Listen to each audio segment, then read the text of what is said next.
I never thought I'd propose to a woman I barely knew, but desperation has a way of rewriting a man's rules. That night, I stood in the dim glow of a cherry gala, my tie too tight and my patience thinner than the cheap wine they were serving. I come to escape the silence of my empty estate, not to find a wife.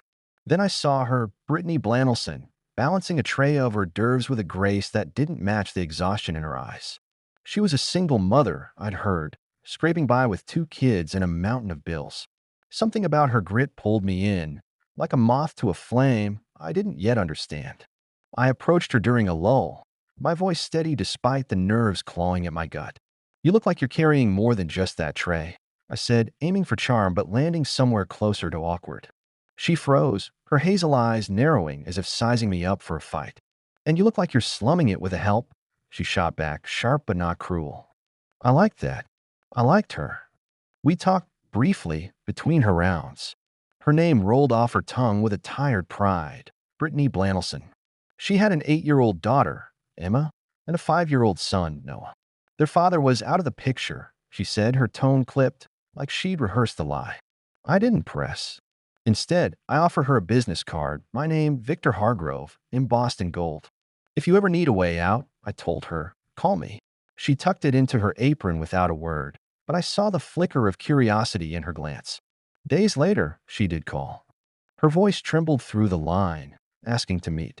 I picked her up from a cramped apartment that smelled of desperation, peeling paint, a sagging couch, kids' toys scattered like landmines. Emma stared at me with wide, wary eyes, clutching a tattered doll, while Noah peeked from behind her, his small hands gripping her sleeve. Brittany sat me down, her posture rigid. "I can't keep doing this," she admitted, her words raw. "The debt, the late nights, the fear they'll end up with nothing. I need help, Victor." I didn't hesitate. "Marry me," I said, the words spilling out before I could weigh them. Her jaw dropped, and for a moment I thought she'd laugh me out of the room. "You don't even know me," she countered, but I waved it off. "I know enough. I've got money, a home, stability. I'll take care of you and the kids.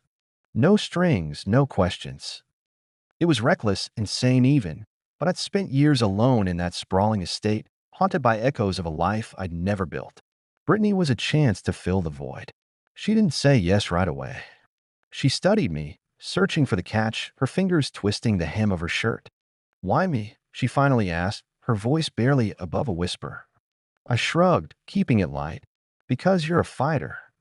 I respect that. It wasn't the whole truth. I couldn't admit how her quiet strength reminded me of someone I'd lost long ago, but it was enough. After a long silence, she nodded. "Okay, let's do it."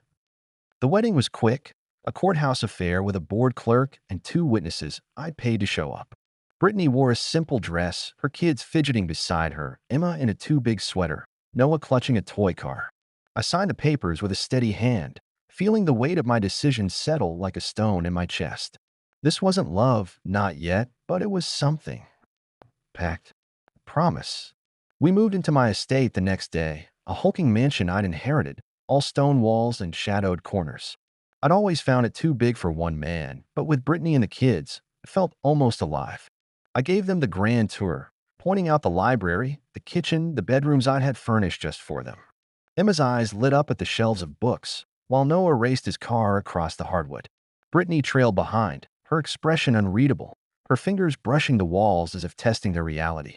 That first night, I couldn't sleep. I stood in the hallway, watching them settle in. Noah's soft snores drifted from his room, and Emma's light stayed on late, a faint glow under her door. Brittany unpacked in the master suite, her movements mechanical, like she was still waiting for the other shoe to drop. I caught her eye as I passed, offering a smile. "You're safe here," I said, meaning it. She returned a tight nod, but there was something in her gaze, guarded, distant, that gnawed at me. Later, I stood at my office window, staring into the dark woods beyond the estate. I'd taken a leap, tying my life to a woman I barely knew, to kids who weren't mine. It felt right, but a quiet unease simmered beneath it. Brittany was a mystery, her past a locked box I'd promised not to pry open. As I turned away, I caught my reflection in the glass. Older, grayer, a man who just gambled everything on a stranger.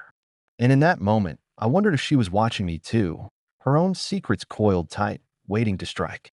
I should have known perfection doesn't last. For a few weeks after Brittany and the kids moved in, my estate felt like a home, something I hadn't realized I'd been missing. I threw myself into playing the part: generous husband, doting stepfather. I bought Emma a stack of books she devoured in days, her quiet thank you warming me more than I'd expected. Noah got a remote control car, and his squeals as he raced it through the halls echoed off the stone walls. Brittany softened too, her smiles less forced, her laughter rare but real. I let myself believe we were building something. Then the cracks started showing. It was late, past midnight, when I first heard it, a faint murmur from the master suite. I'd been in my office, nursing a glass of bourbon, when the sound pulled me down the hall. Brittany sat on the edge of our bed, her back to me, phone pressed to her ear. "Not now," she whispered, her voice tight, urgent. "I can't." She didn't hear me in the doorway, didn't see the way my hand clenched the frame. I slipped away before she turned, my mind racing. Who was she talking to? Why the secrecy? The next night, it happened again. Same hushed tone, same clipped words. I told myself it was nothing. Old friends, family, something innocent. But doubt festered like a splinter I couldn't dig out. I started watching her closer. She'd slip away during the day, claiming errands, her excuses vague. I didn't ask, not yet. I promised no questions, and I meant to keep that promise. But when I caught her sneaking out one evening, keys jangling softly as she eased the front door shut, I couldn't ignore it anymore. I followed her. My car's headlights stayed off as I trailed her beat-up sedan down winding roads, my pulse hammering. She pulled into a motel on the edge of town, a grimy place with flickering neon spelling out vacancy. I parked across the street, watching as she darted inside room 12. Minutes later, a man joined her, tall, lean, with a swagger that screamed trouble. When he turned, the streetlight caught his face, sharp jaw, dark eyes, a scar slicing his left brow. I didn't know him, but I knew Brittany did. The way she leaned into him, their heads bent close, told me everything. This wasn't a stranger. This was someone she couldn't let go. I drove back in a daze, my hands white-knuckled on the wheel. The kid's father, I figured, "Oh, the picture," she'd said. Allah.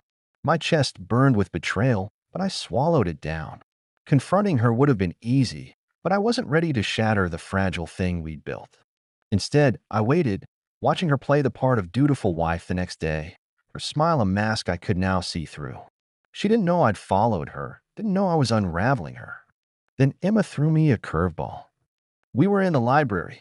She'd taken to reading there, curled up in an armchair too big for her small frame. I brought her a glass of milk, trying to keep things normal. When she looked up, her voice soft but steady. "There's a shadow man outside my window at night," she said, her eyes locked on mine. I froze, the glass cold in my hand. "What do you mean?" I asked, keeping my tone light.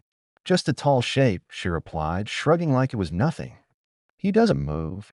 He just watches." I brushed it off. Kids see things, invent stories, but her calm certainty stuck with me. That night, I couldn't sleep. Emma's words gnawed at me, mingling with Brittany's secret rendezvous. I needed answers, something concrete. The attic called to me, an old space I rarely visited, packed with boxes from a life I'd left behind. I climbed the narrow stairs, flashlight in hand, and started digging. Most of it was junk: tax records, faded letters, a cracked picture frame. Then I found it, a small envelope tucked inside a book, addressed to no one. Inside was a photo, a boy, maybe 10, with that same sharp jaw, that same scar on his brow, standing next to my brother Michael. Michael, who'd vanished decades ago after a fight that tore our family apart. My breath caught. The boy was the man from the motel. Older now, but unmistakable. Dean, I learned later, the kid's father. But why was he with Michael? My mind spun, piecing together a puzzle I didn't want to solve. Brittany's lover wasn't just her past. He was tied to mine, a ghost from a history I'd buried.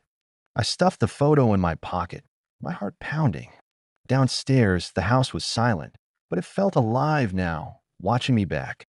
I stood at Emma's door later, peering in. She slept soundly, her doll clutched tight. No shadow man at her window, just darkness. But as I turned away, a floorboard creaked behind me. I spun, expecting Brittany, but the hall was empty. My skin prickled. I brought them here to save them, to fill my empty life. Now I wondered what I'd let in and what they'd brought with them. I couldn't shake the photo from my mind. That image of Dean as a boy, standing beside my brother Michael, grinning like they owned the world. It haunted me, a jagged piece of a puzzle I didn't want to solve. I tucked it into my desk drawer, but its weight followed me through the estate, heavier with every step. Brittany's late night whispers, her motel tryst with Dean, Emma's shadow man. They swirled together, a storm I couldn't outrun. I needed more than a faded snapshot. I needed the truth. Brittany played her part well that week, all smiles and small talk, but I saw the strain in her eyes, the way her hands fidgeted when she thought I wasn't looking. I kept my distance, letting her think I was still the oblivious husband. Every night, I waited for her to slip up again, but she stayed put, too careful now, like she sensed I was watching. It drove me crazy, that waiting. I brought her here to save her, to build something, and she turned it into a game I didn't know the rules to. Then Noah changed everything. It was a Saturday mid-morning, and I'd been at my office, staring at that damn photo again, when he burst in, his little face lit with excitement. "Victor, come see," he shouted, tugging my hand. I followed, half distracted, expecting a toy or a bug he'd found. Instead, he led me to the kitchen pantry, a narrow space I rarely bothered with. He pointed at the back wall, where a shelf had shifted, revealing a seam in the wood. "It's a door," he said, bouncing on his toes. I pushed it. I knelt, my pulse quickening. Sure enough, the seam outlined a panel, barely noticeable unless you knew to look. I pressed it, and with a soft click, it swung inward, exposing a dark, cramped room. Noah darted forward, but I grabbed his shoulder. "Stay here," I told him, my voice sharper than I meant. He nodded, wide-eyed, and I stepped inside alone, flashlight in hand. The air was stale, thick with dust. Shelves lined the walls, cluttered with old boxes, yellowed papers, and a few cracked frames. It was a forgotten corner of the estate, a relic from my family's past. I scanned it quickly, my beam catching on a stack of photos tied with string. I pulled them free, my hands trembling as I flipped through. There he was again, Dean, younger, smirking beside Michael, their arms slung around each other. Another showed Michael alone, older, his face harder, taken maybe a year before he disappeared. My chest tightened. Michael had been my hero once, until that last fight, words I couldn't take back, a door slamming shut. I thought he was gone for good. Then I found a letter. It was buried under the photos, a single sheet in a brittle envelope, addressed to my dearest Brittany in a shaky hand.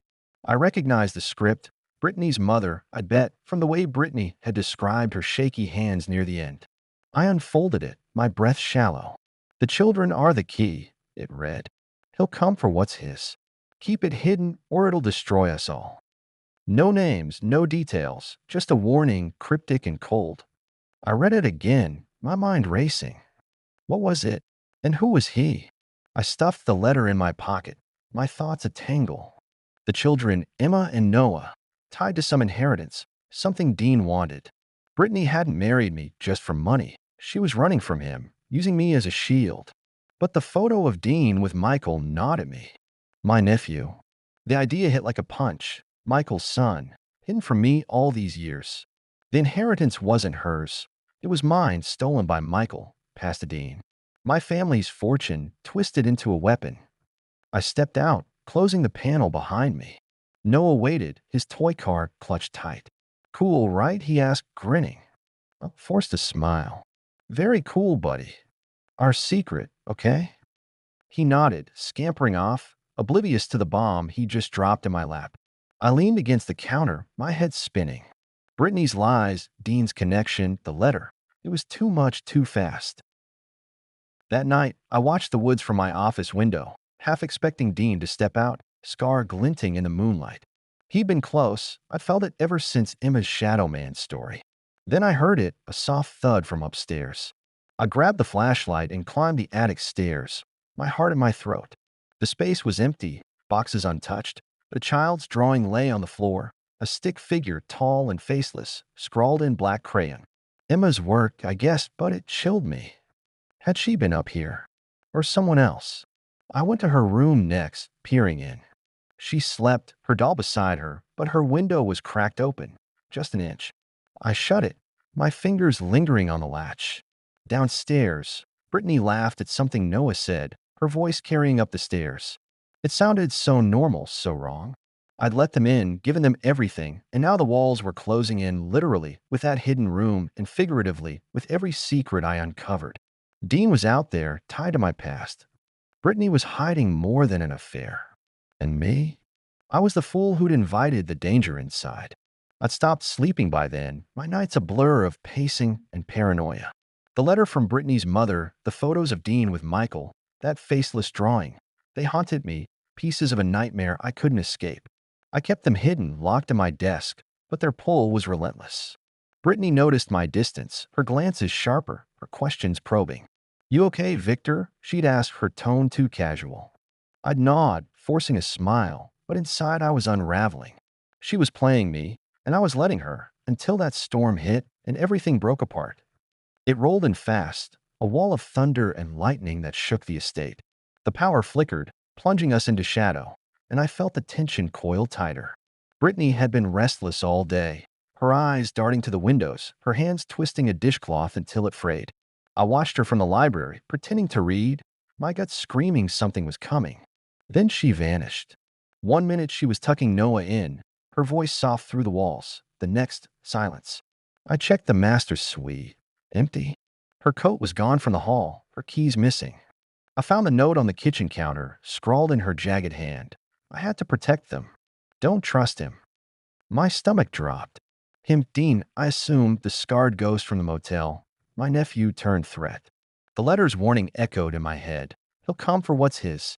Was she running from him or to him? I grabbed my jacket, my flashlight, and bolted into the storm, the rain stinging my face as I checked the garage. Her car was still there, taunting me. She'd left on foot, into the woods, into the chaos. I searched for her, my boots sinking into mud, my voice hoarse as I shouted her name.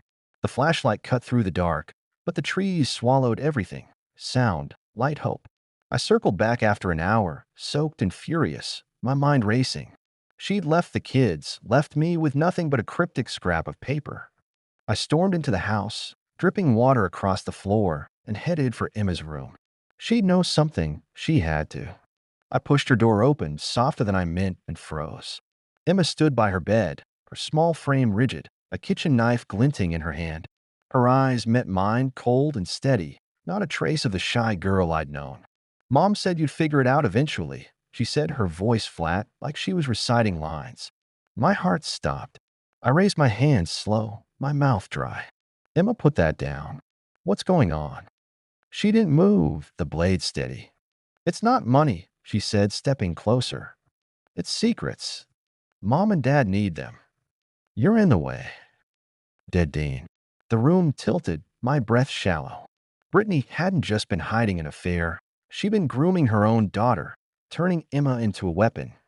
I lunged, not thinking, and grabbed her wrist, twisting the knife free. It clattered to the floor, and she didn't fight, just stared, unblinking like I'd failed some test. I pinned her arms, my voice shaking. "What secrets, Emma? What did she tell you?"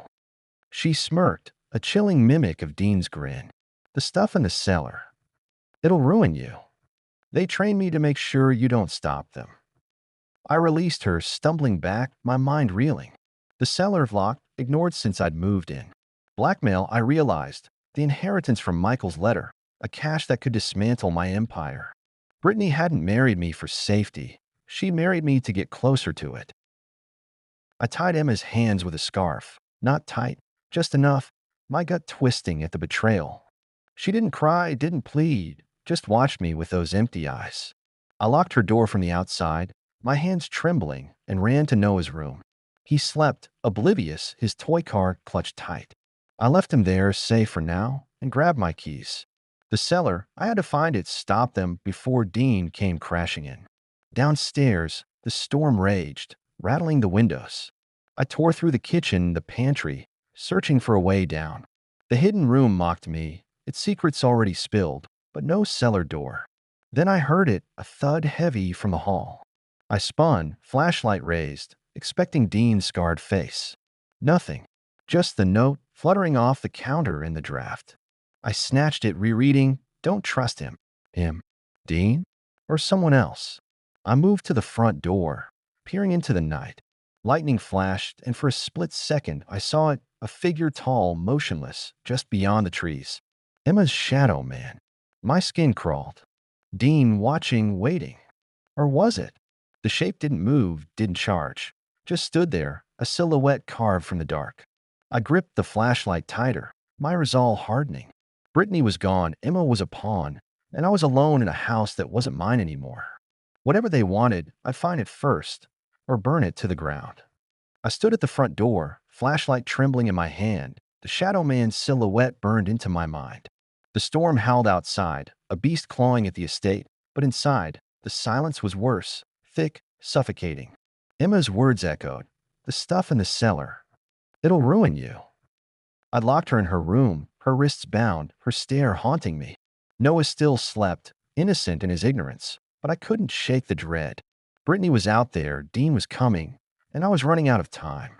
I bolted to the cellar door, a heavy slab of oak off the kitchen I'd always ignored. The key hung on a rusted hook nearby, a detail I dismissed until now. My hand shook as I turned it, the lock grinding open with a groan. Stairs plunged into darkness, narrow and steep. I descended, flashlight cutting through the gloom, my breath loud in the tight space. The air grew cold, the walls damp, and I found it, a metal box, dented and locked, shoved against the far wall. I pried it open with a crowbar from a nearby shelf, my muscles straining until the lid gave. Inside were files, dozens of them, yellowed and crisp, alongside a stack of grainy photos. I flipped through, my stomach churning. Bank records, emails, contracts, all tied to my company, my name, twisted into lies that could bury me. Blackmail, just as Emma said, a fortune and leverage Michael must have stolen before he vanished. My empire, my life reduced to a weapon in that box. I slammed it shut, my mind racing. Brittany and Dean wanted this, needed it. But why now? A crash upstairs snapped me back. I grabbed the box and ran, taking the stairs two at a time, my pulse hammering. The front door hung open, splintered, rain slashing in. Dean stood in the hall, soaked and wild-eyed, a tire iron in his hand. "Where is it, Victor?" he snarled, his scar stark against his pale skin. "I know you found it." I dropped the box behind me, squaring my shoulders. "Back off, Dean. You don't know what you're messing with." He lunged, faster than I expected, and I dodged, the tire iron grazing my arm. Pain flared, but I swung the flashlight, catching his jaw. He staggered, spitting blood, and laughed, a jagged, unhinged sound. "You think you're the hero here. Michael told me everything, how you drove him out, took what was ours." His words hit harder than the blow. Michael, my brother, feeding him lies, twisting our past. I grappled with him, shoving him against the wall, my voice raw. "Michael's gone, Dean. Whatever he promised you, it's over." Then Brittany appeared, bursting through the door, her hair plastered to her face. "Stop it!" she screamed, throwing herself between us. Dean shoved her aside, but I caught her arm, pulling her back. "Where have you been?" I demanded, my grip tight. Her eyes darted, panicked. "I went to stop him. Dean's lost it. He thinks you've got the cash, but I swear, Victor, I was protecting the kids." Her voice cracked, desperate, and for a second, I wanted to believe her. Dean roared, charging again, and I pushed Brittany out of the way. We crashed into the kitchen, fists flying, the box skidding across the floor.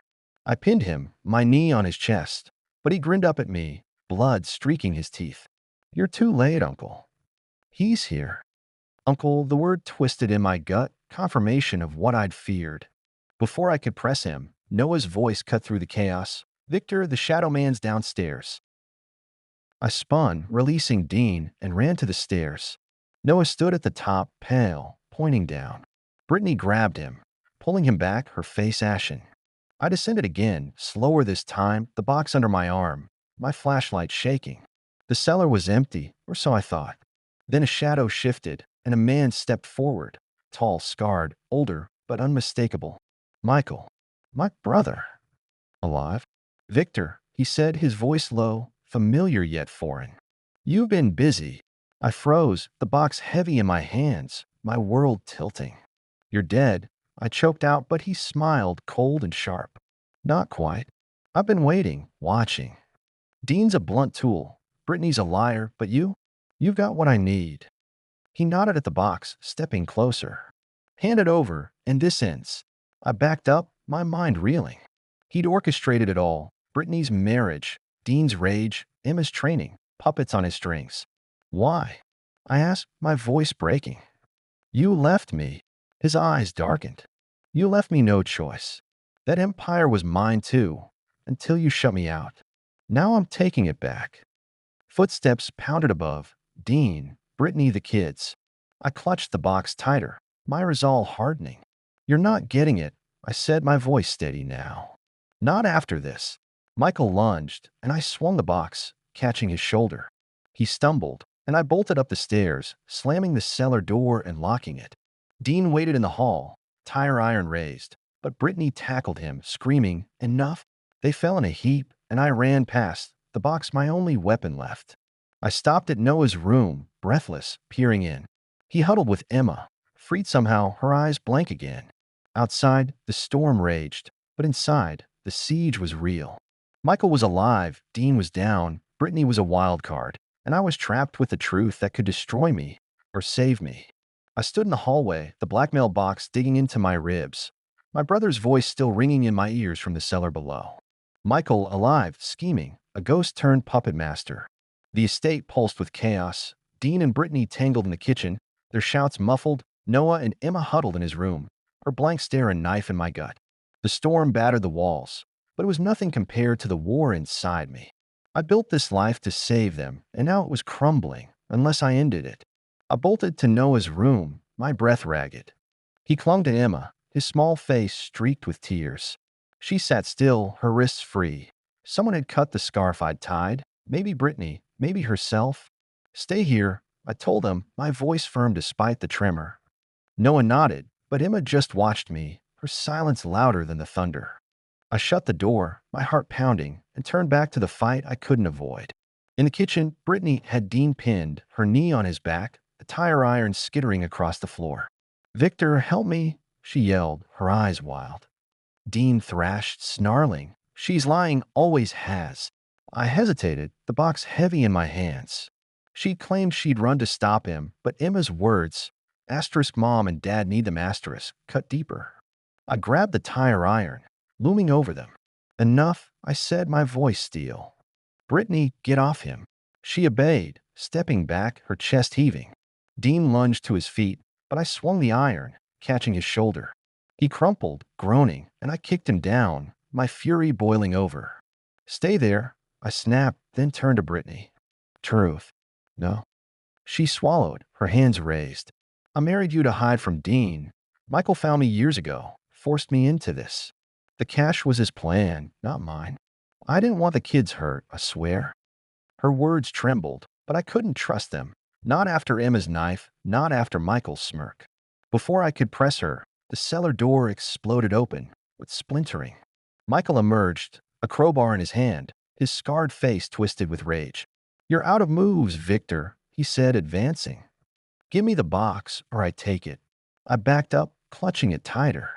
"You've taken enough," I shot back, my voice breaking. "You left me, Michael. After everything, you walked away." He laughed, bitter and sharp. "You pushed me out, chose the company over family. I built that cash to survive, and now it's mine."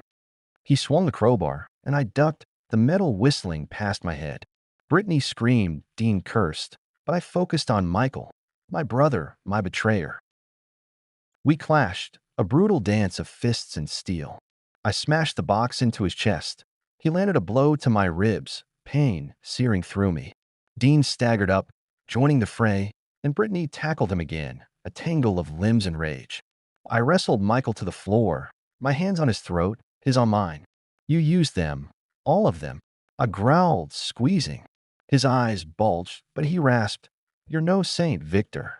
You wanted a family to control." His words stung, a truth I hadn't faced. I loosened my grip, just enough, and he shoved me off, scrambling for the box.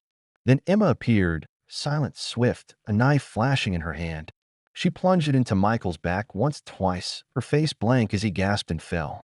I stared, frozen, as he hit the floor, blood pooling, his eyes wide with shock. "Emma, I whispered, but she dropped the knife, stepping back, her voice monotone. He made me. Brittany rushed to her, pulling her close, tears streaming. Dean groaned, clutching his shoulder, defeated. I picked up the box, my hand shaking, and stared at Michael's body. My brother, gone for real this time. The cash could have saved my empire or destroyed it, but it had already cost too much. I carried it to the fireplace, the storm's roar fading as I lit a match. The files curled and blackened, years of secrets turning to ash. Brittany watched, holding Emma, her face unreadable. Dean slumped, silent. Later we stayed, Brittany, the kids, me, in a state that felt hollowed out. I burned the past, but the scars remained. Emma's conditioning, Brittany's lies, my own blindness. I'd save them, maybe, but at what price? As dawn broke, I stood at the window, the woods still, and wondered if we could ever be whole again, or if the shadows would always linger. Hey, you listening. This story's done, but yours isn't. Take a hard look at the choices you're making, the people you trust. Are they lifting you up or pulling you under? Drop a comment. Tell me one decision you'd change if you could.